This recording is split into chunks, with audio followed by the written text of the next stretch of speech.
დაიწყო გადაცემა სხვა რაკურსი გია ჯაჯანიძესთან ერთად. როგორც იცით, ჩემი გადაცემების უმეტესი ნაწილი ეთმობა ლაღ, გასართობ, ხალისით სავსე ამბებს. ასევე ეთერს ვუთმობთ შემეცნებით გადაცემებს. თუმცა არის ისეთი საკითხებიც, რომელიც ჩვენ და გაუცნობიერებლად შემოიჭრება ხოლმე ჩვენში და ნელ-ნელა გვანგრევს. ხო და დღეს ამ თემაზე აუცილებლად უნდა ვისაუბროთ. დღევანდელი გადაცემის თემად ავირჩიე დეპრესია, რომელიც მძაფრად გავრცელებულია ჩვენში. გულისხმობ დედამიწას. დეპრესია პიროვნების ის მდგომარეობაა, რომელიც უარყოფით გავლენას ახდენს ადამიანის ფიზიკურ, ემოციურ თუ ქცევით გამოხატულებაზე. დღეს საინტერესო სტუმრები მყავს. ისინი მოგვიყვებიან, ქონდათ თუ არა დეპრესია და რისგან იყო გამოწვეული. მოგესალმებით, ჩემო ძვირფასებო, ძალიან დიდი მადლობა მინდა გადაგიხადოთ, რომ მოხვედით ჩემთან გადაცემაში. ბატონო ზაზა, პირველი სიტყვა თქვენ გეკუთვნით და მოდით განვმარტოთ, რა არის დეპრესია. ზოგჯერ დაავადება, ზოგჯერ მდგომარეობაა, გაჩნია ეს რა ხანგრძლივობით არის, როგორ არის და ასე შემდეგ. სხვა შორის ყოველთვის ცუდი არ არის, ამით დავიწყებ, იმიტომ რომ დეპრესიაში ჩავარდნილი ადამიანი რაღაც გარკვეულ ფიქრებამდე, როდესაც მივა, იქიდან შეიძლება საერთოდ ახლიდან დაიბადოს. თუ ეს გარეგანია, რა თქმა უნდა. თვითონ საკუთრივ დეფინიცია დეპრესიის, როგორც იმარტება, არის მდგომარეობა, როდესაც ან თლიანად, ან დიდწილად მოცული ხარ ნეგატიური ფიქრებით. სადაც უიმედობა, უსასვაობა, ყველაფერი ნეგატივის დანახვა, აღნიშვნა და ასე შემდეგ გიწევს ან გინდა, ან რაღაცა ამდაგვარი ხდება შენს გარშემო, ანუ კარგს ვერაფერს შეიძლება ვერ ხედავ და გააჩნია დოზებს, სიტუაციას, ხანგრძლივობას, ძალიან მოკლევადიანებიც არსებობს, გრძელვადიანიც არსებობს, გარეგანი არსებობს, შინაგანი არსებობს, ანუ ბევრნაირი მიმართულება არის. თუ შეგხვედრიათ ადამიანი, რომელსაც არასოდეს არ ქონია დეპრესია. ვერ ვიტყოდი ეგრე, თუმცა მსუბუქი დეპრესიებიც არსებობს. რა თქმა უნდა, არსებობენ ადამიანები, რომლებიც ძალიან პოზიტიურები არიან, ყველაფერს ძალიან იმედიანები არიან, რწმენით სავსენი არიან და წამიერად შეიძლება ქონდეთ, მაგრამ მათ ამ შეგრძნებასთან ბრძოლა დაიწყონ მოქმედებებით. ძირითადად, აი მე მაგალითად, არ ჯერათ ჩემი რომ ვარ ბედნიერი. არ ჯერათ ჩემი რომ არასოდეს არ მქონია დეპრესია. არ ჯერათ ალბათ, აი არ ვიცი, ეხლა თუ დავფიქრდები, შეიძლება რა თქმა უნდა რაღაცა რომ მტკივა, მაშინ არა მაქვს ტაშფანდური გულში, მოწყენილიც არა ვარ. და იმდენად გამოხატულად არ ჯერათ ხოლმე, რომ აი არ არსებობს, რომ აი რაღაცა არ გაწუხებდეს, მაწუხებს, მაგრამ არა ვარ მოწყენილი. ერთ რაღაცას გეტყვით. ნახეთ, ერთხელ გადავიღალე, 1-2 წლის წინანდელ ამბავს გეუბნებით, გადავიღალე და აი რომ გადავიღალე ვეღარ შევძელი გადაცემების გაკეთება, გამიშვეს ტელევიზიიდან, მე აი დაჩაგრული მოწყენილი ვიყავი, რაღაცა ხო უნდა ვიმუშაო, გავაკეთე ძალიან დიდი 5-10 კვადრატული, შევდგი ბორბლებზე და დავიწყე რეგიონებში სიარული და მოსიარულე ტელევიზორი დავარქვი და ვიყავი ერთ ფიქრებში. ანუ ჩემი ტვინი მიდრეკილია, აი მივდივარ, მოვდივარ, ესე ვქენი, ისე ვქენი, ესე დასაკავებელი ხარ. დასასჯელი ვარ. კი. თუმცა და ერთ რამეს გეტყვით კიდე, ნახეთ, ძალიან ხშირად მესმის ხოლმე ფრაზა მაშინ რა ბედნიერი ვიყავი. ერთი რამე მინდა გითხრათ, ყველა დროს ვიცოდი რომ ბედნიერი ვიყავი. აი ყველა დროს. იმ დროს როცა მშიოდა და მიზანმიმართულად მივდიოდი ვიღაცასთან, რომ საჭმელი მეჭამა. იმ დროს იქიდან წამოსასვლელი ფული არ მქონია და ვრისკავდი, მივდიოდი რომ გზის ფულს მაინც მომცემდნენ და გამართლებია. ირინა, მე რაც მეხება, მე მქონდა ესეთი ამბავი, რომ მე ამას ვარ ვქო, რაღაცა შემომეპარა ეს დეპრესია და რატომ? იმიტომ რომ ძალიან დიდი ხნის განმავლობაში შემდეგ ანალიზს გიყვები უკვე, მე არ გავაცნობიერე, რომ მაწუხებს რაღაც. აი ვერ მივხვდი, ისე დავამთავრე სკოლა, ისე ჩავაბარე უნივერსიტეტში, სწავლობდი, შემდეგ დავიწყე მუშაობა, მე რაღაც მაწუხებს და უცებ ერთ მშვენიერ დღეს ვიღვიძებ, მაქვს ძალიან მაღალი სიცხე, თუ ვიფიქრე გავცივდი თუ რაღაცა და რაღაც ანგინა დავწექი ამ სიცხიანი, აღარ გადის ეს კი, გამიარა სიცხე და თითქოს უკეთ უნდა ვიყო, არა, ვერ ვდგები, არ ვდგები ლოგინიდან. თვე და 10 დღე გაგრძელდა, ეს ზუსტად მახსოვს, თან დავთვალე საფუძველი, თვე და 10 დღე, საჭმელს ვერ ვჭამ, ცუდად ვარ, აი როგორ იცი, როგორც კონკრეტული მიზეზი არ არის, ნუ დაიბნენ ოჯახის წევრები, იქ რაღაცა რახთე, ესეთი ხელჩასაჭირი თითქოს არ არის და მე რომ დავრჩი, აი ნახე, რომ დავრჩი ჩემ თავთან, ხა წარმოგიდგენთ, თან რა არის, ამას ემატება შიშის განცდა, რომ რა დაბნეულობა, ყველაზე რთული ამ დროს არის დაბნეულობა, ვერ იგებ რა ხდება და თითქოს აი საყრდენი გეცლება და მე რომ დავრჩი ამ ჩემ ფიქრებთან და ეს ძალაუნებურად მოდის ეს სხვადასხვა, არ ვიცი, ხან იქით, ხან აქეთ მიგაქანებს, მივხვდი, რომ ეს არის დაკავშირებული ჩემ საქმიანობასთან. მე არ ვაკეთებ იმას, რაც მინდა, რაც ჩემ შიგნით დუხს, რაც აი სათქმელი მაქვს, რაღაც სხვა მე ვარ, სხვა მეა ჩემში. და ვაკეთებ სხვა რამეს, ანუ დავამთავრე სამედიცინო უნივერსიტეტი, ვმუშაობ ჯანმრთელობის დაზღვევის მენეჯერად, რაღაცა პერსპექტივაში მაქვს, რომ რაღაცა ამ კუთხით, რაღაცა აკადემიური თუ არ ვიცი, იქ იყო რომ რეზიდენტურა თუ მაგისტრატურა და მთელი ამბებია, რაც ჩემთან არ რეზონირებს. და ეს იმხელა სტრესად გადაიქნა ჩემთვის და ამ დროს ჩემ შიგნით ეს ნელ-ნელა გავქექე. ოღონდ ვერ ხვდები რომ ჯერ ვერ ხვდები და ნელ-ნელა რომ დავიწყე და მე გადმოვიღე რაღაც აღმოვაჩინე რომ ეს ჩემი რაღაცა დაწერილი ლექსები მაქვს აქ მოყუჩებული აქეთ მაქვს ჩანაწერები ამ ქალების უფლებებზე აქ რაღაცა ვირყვევ რაღაცა ბლოგებს ჩემთვის ჩუმად ვაკეთებ ამ ყველაფერს და რაღაც მომენტში მივხვდი იმდენად გაორდა ეს ჩემი შინაგანი სამყარო რომ მე სხვა ვარ სხვა რამე მაქვს სათქმელი სხვა ენერგია მაქვს და ეს მერე მოდის ანალიზი და ცხოვრობ სხვა ცხოვრებით ისი როგორი მოცელილი აი როგორ გითხრა ამას მე დაემატა ის შიში რომ ეს აქედან როგორ გამოვიდე ამ მდგომარეობიდან ვეღარ ვიგებ არ ვჭამ გავხთი რაღაცა ჩემი შეშინებული მამა ჩემი შეშინებული ჩემი დები ვერ იგებენ რა ხდება და რაღაც მომენტში მე მახსოვს რომ აი ამ აზრს გავყევი რომ ეს თუ მართლა ესია ესეც ვარაუდის დონეზე რომ მე არ ვარ და ამიტომ ხდება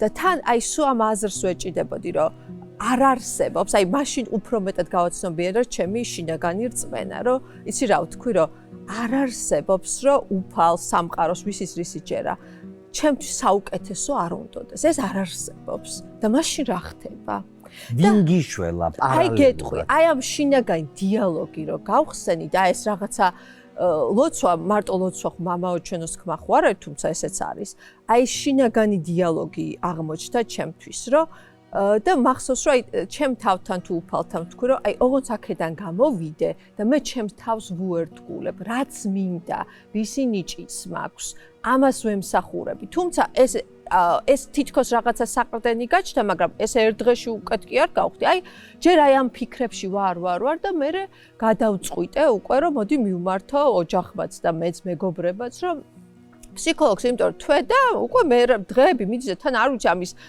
როდის არის წერტილი როცა მე კარგად გავხდებ ვეღარ ვიგებ მივედი ფსიქოლოგთან მივედი არა მივხოხდი აი ჩემი მამიდაშვილი მოვიდა ძალით წადი დაიბანო არ მინდოდა არც აბაზანში არ შევამოთხე აი შანსი არ არის ნუ ხა ტუალეტში დავდივით აბაზანი მეზარებოდ აი არ შემეზა ენერგია არ ძალით მაიძულა რომ დამებანა ჩამეცვა წავედით ამ ფსიქოლოგთან მივხოხდი ვეძახი მე ამას და ეს რაღაც გასაცოდავებული ეს რაღაცა აი ესეთი გამოხედვით და აი რა არის საინტერესო ამ კაცს შევხედე და დედა რა ლამაზი გოგო ხარ მეუბნება და შევწვი ფაქტია რომ ეს ამ სიტყვებმა ცოტა აი რაღაცა გამინათა და რო დავჯექი და ვუყვები ამას, რომ აი ვუყვები ესე რომ ეს ხდება რაღაცა და რას მეუბნება, იცი, აი ესეთი სახით. შვენიურად ხარ. ყველა აი გადასარევად, ხო და რაღაც დედა ვფიქრობ, ეს ახლა თლად ადეკვატმა რა ვიგძენი, იცი რომ აი ესე ხო ვარ, აი მოჭული და ამოვისუნთქე და თან ვერ ხვდები რამე სიამოვნა, რა მომეწონა. მელაპარაკა, ეს კაც მელაპარაკა, ესე იგი 10 დღე საჭმელი, აი ესე ლუკმით მაქვს მხოლოდ ნაჭ. სახში მოვედი გია, რომ გამოვაღე მაცივარი, ვეღარც რაც იყო ყველაფერი შევჭამე. მადაზე მოვედი. მამა ჩემი ეკითხებოდა, რა უთხრა იმ კაცმა? ამიტომ ვერ გაიგეს, ვერაფერი. ასეთი რა უთხრა და აი მე ნუ დამჭირდა 1 კვირა 2 კვირის თავზე უკვე მე გამოვედი. გადიოდი ფსიქოლოგთან. უკვე დავდიოდი და უკვე გარეთ დავიწყე. შენ გარეთ ვერ გავდიოდი. როგორ გავედი, იცი ჯერ რომ აი ამ შუქნიშანზე თქო, თუ გადავედი და ცუდად გავხდი თქო, აი უკან გადმოსვას ნეტა მოვასწრებ. თქო, აი ესე მდგომარეობაში ვიყავ. და უკვე რომ დავიწყე გარეთ გასვლა და მივხვდი რომ თან ამ დეპრესიას ემატებოდა შფოთვითიაშლობა, პანიკის შეტევები. ეს რაღაცა თითქოს ნელ-ნელა გადაიძლია და მე უკვე ჩემ აი შინაგან ერთგულება რო დავდა ერთგულებისთვის მე იმას მივყევი რომ აბა რისი გაკეთება მინდა. გავაკეთე ჩემი ლექსების კრებულის წარდგენა ნანა ჩაჩვალევან გიგინეიშვილი იყვნენ და პატარა საღამო. მე გამოფენა. მაგ დროს მოვედი მზეში. ანუ გავაკეთე გამოფენა, დავიწყე უკვე ტელევიზიით დავინტერესდი. ანუ იმის კეთება დავიწყე, რა ჩემში იყო და ამ დეპრესიამ ნელ-ნელა უკან დაიხია და სადღაც ახლა გამოვეხმაურებით ჩვენ პირველი სტუმრის აზრს, რომ ხანდახან ეს დეპრესია შეიძლება იყოს შესაძლებლობა, რომ რაღაცა შენი მართლა შენი ცხოვრებით დაიწყო ცხოვრება, თუმცა ძალიან დიდი გამოცდილება უნდა და ამ დროს არ არის სირცხული, ახლა ყველას ვინც გვისმენს ვეთქვი, რომ დახმარება ითხოვოთ. ეს არ არის სისუსტე, ეს არ არის რომ მე რაღაც ისე არ მაქვს, ძლიერ პიროვნებას კი არა და იცი რა მითხრა ჩემ ფსიქოლოგმა, კარგად კი არ იქნები, ყველაზე კარგად იქნები. აი ესეთ ფრაზებს მეუბნებოდა და ნუ პროფესიონალი იყო, იცოდა რა უნდა ეთქვა და მეც მინდა უთხრა მაყურებელს, რომ ყველანაირი სირთულის გადალახვა შეიძლება სწორი თანადგომით. ქალბატონო ლარისა, დეპრესია თავისით არ მოდის. დეპრესიას რაღაც ხომ იწვევს. მე ვარქმევ ამას ტკივილს. და ეს ტკივილი ორგვარია. ფიზიკური და სულიერი. როდესაც მე ჩემი 23 წლის ბიჭი გარდაიცვალა, სულ არ ჯანსაღი აზრები მქონდა. არ ვჭამდი, წყალსაც არ ვსვავდი, სულ სიკვდილზე ფიქრობდი და საკუთარი თავის სიცოცხლის ლიკვიდაციაზე ფიქრობდი. ჩემმა ქმარჩვილმა წამიყვანა ექიმთან. ცა მქონდა თავზე ჩამონგრეული და რა თქმა უნდა არაფერი არ მიხაროდა. ექიმმა ძალიან ყურადღებით გამსიჯა, შემდეგ მომისმინა, ჩემი ოჯახის წევრებსაც მოусმინა ჩივილები და დამიდგინა ეს თანამედროვე დაავადება დეპრესია. დავიწყე ამ ატიდების რატების სმა. დავიწყე, მაგრამ იცით რა ქნა, ემოციური ფონი მომიხსნა. რაღაც ცოტა დამაჩლუნგა, მაგრამ ის ტკივილი ვერც ჩამიყუჩა და ვერც დამავიწყა. მე ამ დროს ძალიან ვეჩხუბებოდი უფალს, მარიამ ღვთისმშობელს. კანონზომიერია 60 წლის დედა რომ დასტირის 23 წლის შვილს.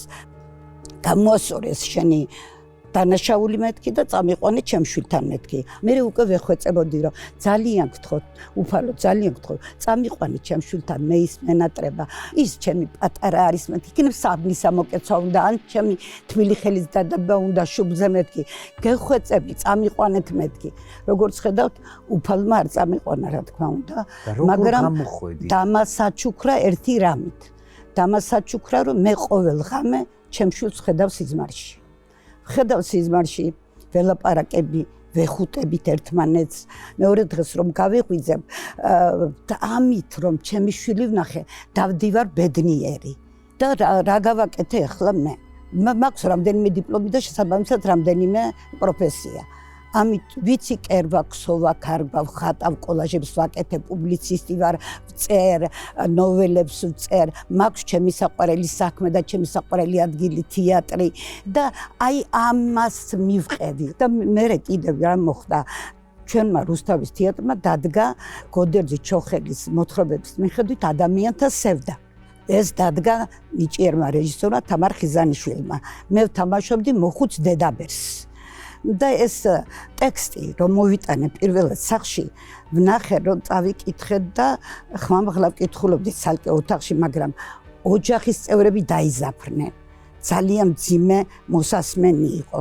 ამიტომ მე იმ როლს სახში ვერ მაცადინობდი და ვიფიქრე და გადავწყვიტე და ჩემი შვილი საფლავზე ავდიოდი და იქ მეცადინეობდი ამ როლს ავდიოდი და ეხლა რა ტექსტი არის თუ გაინტერესებს გეტყვით დავიჩოქებდი და ვეუბნებოდი დედაო მიწავ ვინ დამაყენა შენს ბეჭებზეთ ვინ მომცა ძალა ვინ გამიმაგრა ეს მუხლები ძვალი ძვალზე ვინ შემომადგა ვინ მოახვია ამ ძვლებს ეს ხორცი ვის სამსხვერპლოზე ვანთი ვარ სანთლად ეს ყველაფერი რატომ ხდება და რაც არ ხდება რატომ არ ხდება სულს ვინ მიწეწავს ვისი გონით გონივრობს გონი აჰა მოვედი დედაო მიწავ შენი სხეული ჩემს სხეულზე უფრო გამძლე ამიტომ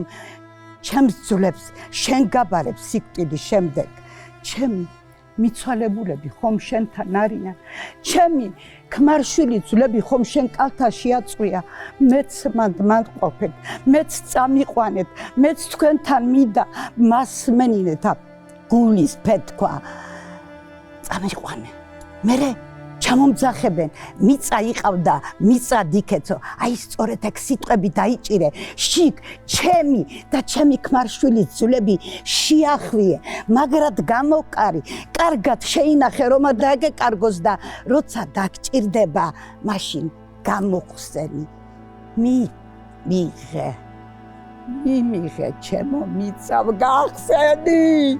გახსენე საკინძე და მძივებით ჩაილაგე ჩემი ძოლმან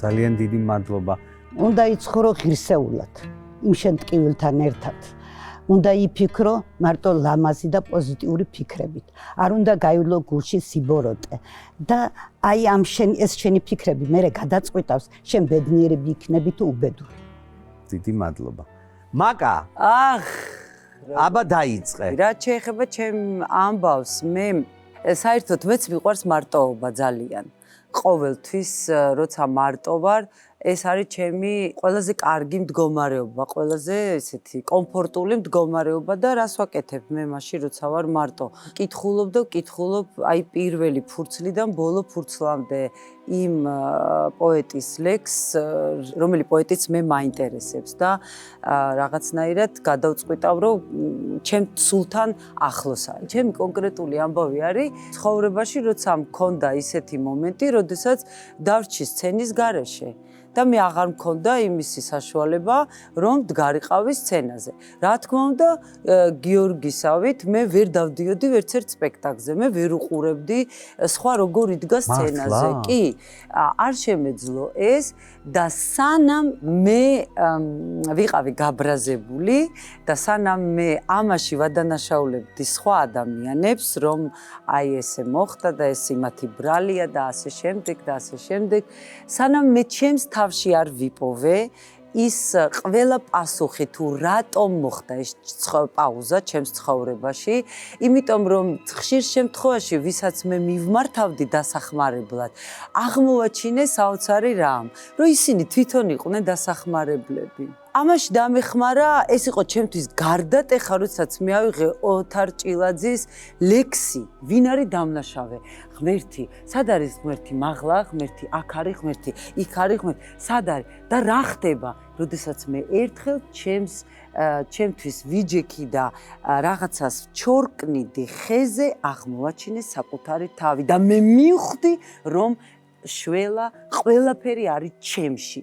აი სანამ მე ამას არ მივხვდი, რატომღაც, აი მე უკვე ალბათ გადის დეპრესიაც. როცა შენ შეგიძლია რომ მიუტევო, როცა შენ შეგიძლია მოიხადო ბოდიში, როცა შენ შეგიძლია დახარო თავი, როცა შენ შეგიძლია აღიარო დანაშაული, საკუთარი.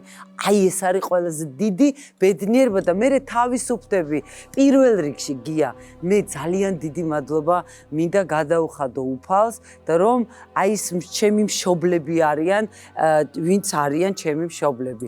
ჩემი მემკვიდრეობა, რაც მერგო, იმიტომ რომ ყველანი იყვნენ რაღაცა კეთილი ადამიანები და ალბათ ეს სიკეთეც მემკვიდრეობით ეს არ შური, არ ბოღმა, არ ჩაღრმავება და ამითი ცხოვრება. მაგრამ სხვათა შორის მე ერთი რამე მინდა გითხრა. თითეული ჩემი ლექსი უკან, რაც კი მე გამომიტანია სააშკარაოზე, არის ძალიან დიდი გულგატეხილობა, ძალიან დიდი, არ ვიცი, ტირილით, ვაებით, ტკივილით, აი როგორ გითხრა, აი სისხლი როგორც რეტერენტისა, აი გულიდან სისხლის წვეთებია თითეული ჩემი წაკითხული ლექსი. სამ თეატრში მუშაობ ახლა. სამ სხვადასხვა ქალაქში. მაშინ ხო არ იცოდი რომ ეს დღე დაგიდგებოდა. იცი, როდესაც რეკავდი ხოლმე შენთან და გია ვაიმე ძალიან ცუდად რაღაცებს ვამბობდი და ესე რაღაცას მოგიყვებოდი და შენ იცი მაკა სიჩუმე ტელეფონში უცებს და იცი მაკა მივდიოდი და კაც ფეხი არ ქონდა დავინახე და მე იმ წუთშივე მცხვენოდა საკუთარი თავის რომ ეხლა რაზე ველაპარაკები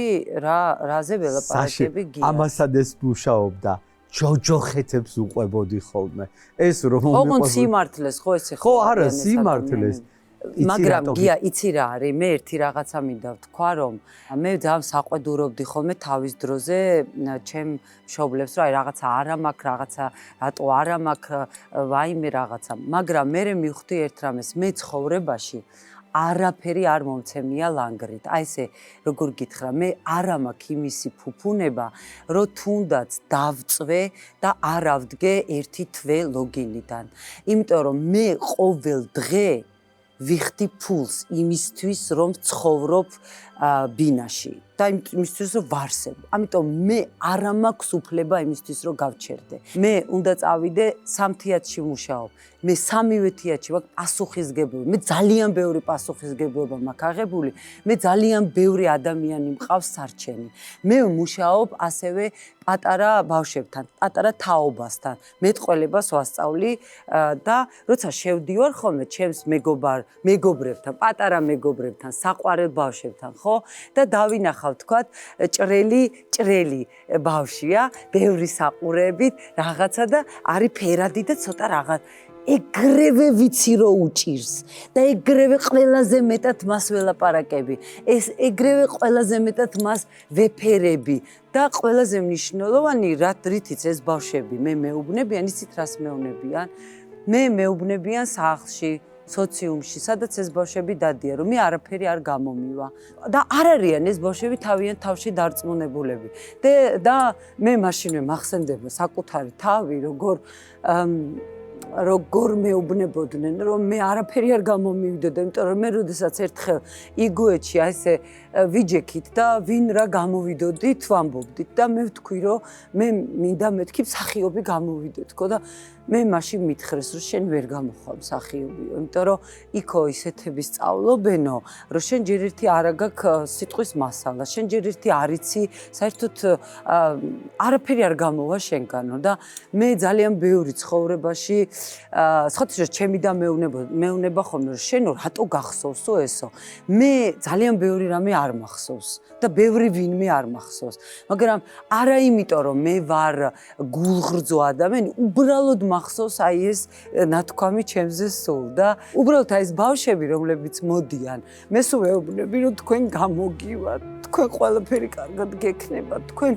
აუცილებლად ძალიან კარგად იქნებით და სულ ვაძლევ თვით შეფასებას სულ უმაღლებ რომ ხარ ძალიან ლამაზები ძალიან კარგები ძალიან ნიჭიერები და მიდით და ცხოვრებას ოღონდ უსმინეთ აუცილებლად ადამიანებს ფრთხილად იყავით ყველაფერში და მე ვფიქრობ რომ აი ეს თითოეული ჩვენთაგანი ჩვენი ცხოვრებით მხოლოდ და მხოლოდ მაშინ გვაქვს უფლება გამოვიტანოთ ჩვენი საკუთარი გამოცდილება გარეთ და გაუზიაროთ სხვებს თუ მხოლოდ ემსახურება სიკეთეს თამარ მომიყევი ვის არ ქონია დეპრესია ისეთი კონდიცია და ისეთი მდგომარეობაა რომ ზოგჯერ რაღაცებს გასწავლის კიდეც რაღაცა მე გაძლიერებს დრო რო გადის. მოვყვები ეს უკვე იყოს ოპერიდან, ანუ ჩემ ცხოვრებაში უკვე იმას აქ შევა, როცა ძალიან ბევრი რაღაც უკვე იყო. მოკლედ 1 წლის არის ჩემი პირველი შვილი, მაშინ ერთი მყავდა მხოლოდ. აქვს 5 დიაგნოზი, მიწევს ინფექციურ საავადმყოფოში და მისი მკურნალი ექიმი მეუბნება, რომ 50%-იც კი არ არის, რომ გადარჩება. ვარ მეოთხე თუ მეხუთე კურსზე ვერ მოვასწარი დამეწერა აკადემიური, ანუ ვარ საუკეთესო სტუდენტი და ვირიცხები. რამე აკადემიურებოდა, როცა შვილი მეღუპებოდა. ამ დროს მიმატოვა ჩემმა პირველმა მეუღლემ, საავადმყოფოში დაგვტოვა და დამემართა პლუს სამწვერა ნერვის ანთება. ეხლა ეს ყველაფერი ერთად რო შეკრიბო, დეპრესია კი არა, აი საერთოდ ყველა ღერითმა ყალყზე როგორ არ დამიდგა, ისიც კი გასაკვირი ამ ვითარებაში, ხო? თან არ არის პალატაში არსად დაწოლის საშუალება, უნდა ვიჯდე. მთელი თვე აი ესე ვზივარ. და 2 დღე გაგრძელდა გაუგნება, აი ესე ჩამრთველი და რომ გამოგრთონ. 2 დღე ვიყავი გამორთული, არ მინდოდა არც წყალი, არ მინდოდა არაფერი, ვიჯექი აი ესე და 1 წელწადს მიშტერებული.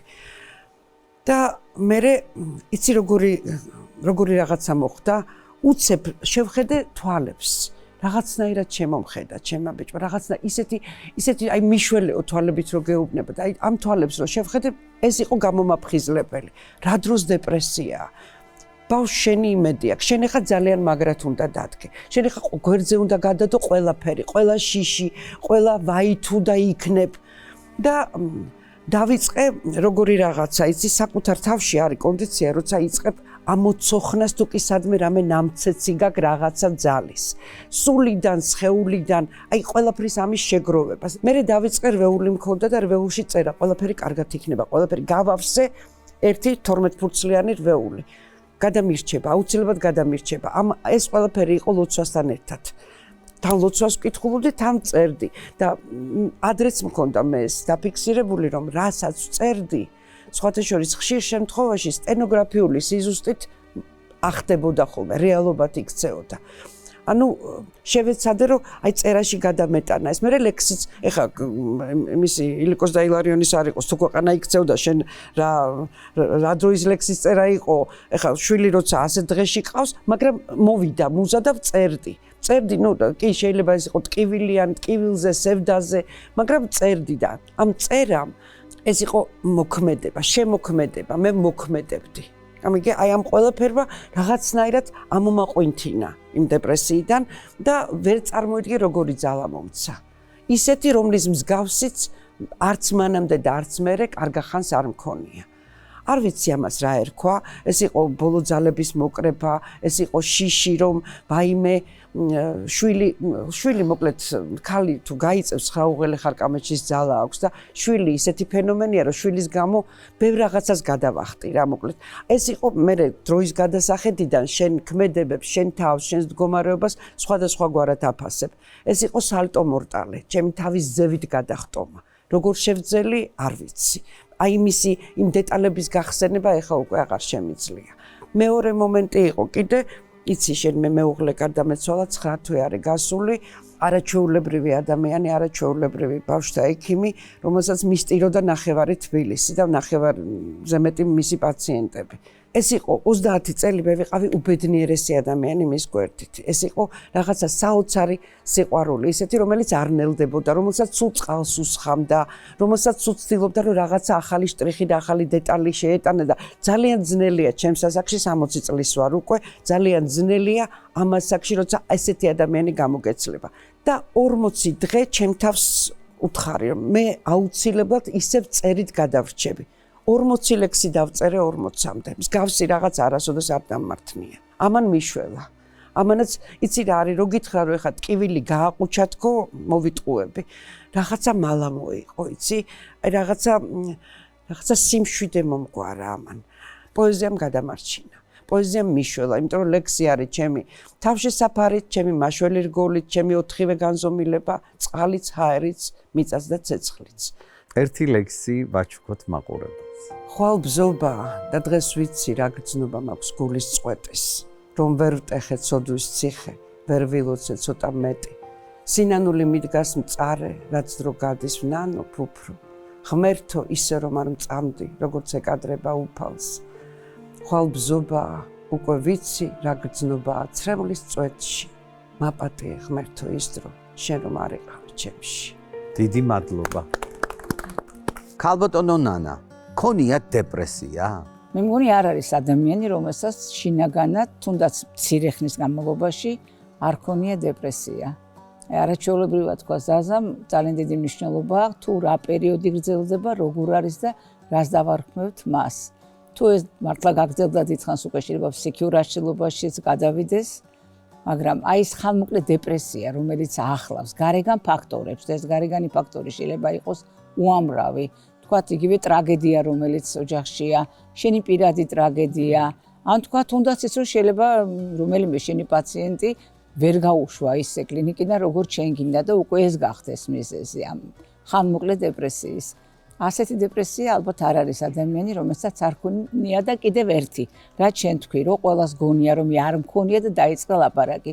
ვინც კარგად გიცნობს და მე ასე მგონია ყოველ შემთხვევაში, შენში ცხოვრობს ორი ადამიანი. აი ის რომელიც ყველასთვის არის და არის ექსტრავერტი და მეორე როდესაც გია დარჩება მარტო და არის ინტრავერტი. აი სწორედ 1957 წელს ჰანს ეისეკი იყო ასეთი ბრიტანელი ფსიქოლოგი, რომელსაც იუნგი ძალიან უყვარდა, წავიდა მას გაეცნო მის ყველაფერს აბსოლუტურად მან შემოიტანა ხო ეს მცნებები და მან შექმნა ტერმინი ამბივერტი, რომელიც ორივეს აერთიანებს და შენ ჩემი აზრით არაჩვეულებრივად ერგები ამ ყველაფერს და დეპრესიას გექნება ხანდახან და იმარტო დარჩენის სურვილის დროსაც იქნები ის გია, რომელსაც სხვები არ იცნობენ. მე გიცნობ. როცა გადაცემაში გიწევ, ყოველთვის პირველი მოდის, როგორ დაიქუხებ ხოლმე შენი ლექსით. ისეთ ლექსს ავიკითხავ, რომელიც ესადაგება ამ თემას. რა მინდია, ქრიან ქარები და სულში ესე მწარე შფოთია, ყვირი არასდროს არ დამთავრდები, დროს სხვანაირად განაშოლტია. ისიც არ მახსოვს რა უნდა მეთქვა, დაკარგულია მკვლელის ლოცვები, შევძელი მტერი რომ არ გამეთქვა, ღიმილი შერჩა განაოცები, მკვდარი ბავშვობა მიჩრდილავს სახეს, სურს გავაცოცხლო, მაგრამ რთულია, მაინც შევიძლებ რაც დავისახე, ასაგზე ფიქრი გამორთულია, ძველი ქროლვა მსურს ქარო თავნება, ფიქრებში ღობეყორეს ვედები, მე დავუდგები სიკვდილს თავდებად და არასოდეს არ დავნებდები, ისიც დამბრალდეს, რაც არ ყოფილა, ნუ ისუნთქებენ თოლქვეშ იები, ოღონდ სიბერის წამი დამთავრდეს, ჩემ თავს ყველაფერს ვაპატიებდი. გიგა, თქვენ და დეპრესია. თურმე მეც მქონია დეპრესია, დავასკვენი. თუ იმას ჩავთვლით, რომ მოწყენილობა ცოტა ხანი და ესე შემდეგ ერთ-ერთი სიმპტომია, რომელიც შეიძლება შემდეგ დაგროვდეს და რაღაც. თვლი რომ მაინც ალბათ თქვენ ბრძანეთ, რომ ჩემი ტვინი მკარნახობსო, აი როგორ მიუდგეო ამ თუნდაც მოწყენილობას, თუნდაც რაღაცა პერიოდი დაღილულობას და ასევე ვცდილობ, რომ ჩემი ცხოვრება წავმართო ესე, რაღაცნაირი მიდგომებით. თუნდაც ეს მოწყენილობა შეუცვალო იმით, რომ რაღაცა ვაკეთო. თუნდაც ელემენტარულად გარეთ გავიდე, ვივარჯიშო. მაგალითად, პანდემიის პერიოდში რაღაცა აი ეს თავიდან პირველი დღეები გამიჭირდა. და მე რაღაცა ვეცადე, რომ რაღაცები მეკეთებინა მუსიკაში სახში. და ნუ ცოტაში ისე გამოვიდა, რომ რამოდენიმე საავტორო სიმღერა შევქმნი მაგ პერიოდში და ესეთნაირად მიუდექი, რომ არ გავჩერდი, რაღაცა ძიებაში ვიყავი და ნუ რაღაცა კარგად იმოქმედა ამან. ეკლესიის წიაღში ვარ. ბავშვობიდან ესე ვთქვათ, თვისყალობით და მაინც ალბათ ვფიქრობ, რომ ეს ეკლესიასთან ახლო ურთიერთობა ამ ყველაფერში რაღაცნაირად გეხმარება. თუნდაც პატარა პარალელი მინდა გავავლო მოძღვართან დამოკიდებულებაში. ვფიქრობ, რომ ისინიც რაღაცნაირად გარკვეულწილად ფსიქოლოგებიც არიან. აი ქალბატონმა ისაუბრა ერთი პატარა ნიუანსი აღნიშნა, რომ მივედიო და რა ლამაზი ხარო მითხრაო. ეს ნუგეში, ეს დამოკიდებულება რაღაცნაირად თვითონ მეც პირადად გამომისდია, რომ რაღაცა ჩვენ წოდებიდან გამომდინარე მოძღვართან რომ მისულ ვარ, ნუ გზნობს ეხა მამაო რაღაცნაირად და ისეთ რაღაცას გეუბნება, სრულიად ხსნის, ესე ვთქვათ, დამოკიდებულებას და უფრო იხსნები და ის ამოგაქვს მე შესაბამისად გულში რაც ნადები გაქვს, ასე ვთქვათ. და აქედან გამომდინარე შემდეგ რჩევები არის, ეს ურთიერთსაუბრები აუცილებელია დეპრესიულ ადამიანთან. პირველ რიგში ეს არის მთავარი. გიორგი, პირველად როდის გქონდა დეპრესია? მახსოვს, ეგ პირველი ჩემი დეპრესია. და სხვათა შორის იმ ხელა პრაქტიკა მომცა მაგ დეპრესიამ, რომ არ ვიცი, მე მგონია რომ მას მე დეპრესიაში აღარ ვარდები, თუმცა მართლა ისეთი რაღაცები მოვისმინე, რომ ეხლა ვფიქრობ, რომ ალბათ გამეორდა რამდენჯერმე. თან მე რო გეუბნებოდი, არ მაქვს და კაცო შენ გააკ, როგორ არის? შენი თვალები მეუბნები. მოწყენილი თვალები გაქვს რაღაცა. რამდენი წლის იყავი? 18 წლის ვიყავი, სკოლა რო დავამთავრე და გადავწყვიტე ჩაბარება. ნუ მანამდე იყო ბევრი რაღაც ჩემი ცხოვრებისეული რაღაც გულისტკენები. გულისტკენას დავარქვა, მაგრამ პროფესიული კუთხით ვიძახი და ერთ დღესაც გადავწყვიტე, რომ მე თქვი, აღარ მინდა სიმღერა, თავი უნდა დავანებო სიმღერას. დავიწყე მომზადება, რომ ჩამებარებინა იურიდიულზე, ჩავაბარე იურიდიულზე უნივერსიტეტში. 1 წელი გავქაჩე და 1 წლის მერე აი წყალი რომ მოწყურდება ადამიანს. ეგრე მომინდა უცებ, ისე ტაში, ოვაცია, სცენა, რაღაცა ყველაფერი სიმღერები და ის დღე იყო და ის დღე აი 1 წლის შემდეგ დავიწყე ისე თავიდან, ანუ ვერ დავანებე თავი რეალურად ამ ჩემ სიმღერას.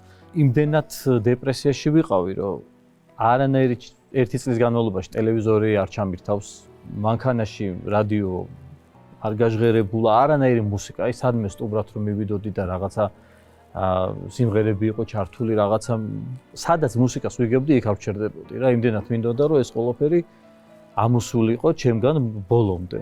უღრმესი მადლობა მინდა გადაგიხადოთ. ძალიან მიხარია რომ მიყავით ჩემთან სტუმრად.